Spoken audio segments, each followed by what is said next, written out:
Wednesday, March 12, 2025. Hebrews 3, 12-16. Brethren, take care lest there be in any of you an evil, unbelieving heart, leading you to fall away from the living God.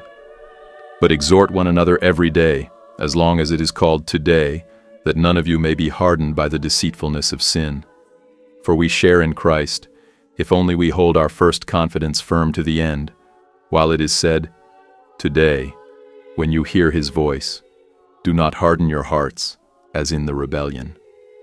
Who were they that heard and yet were rebellious?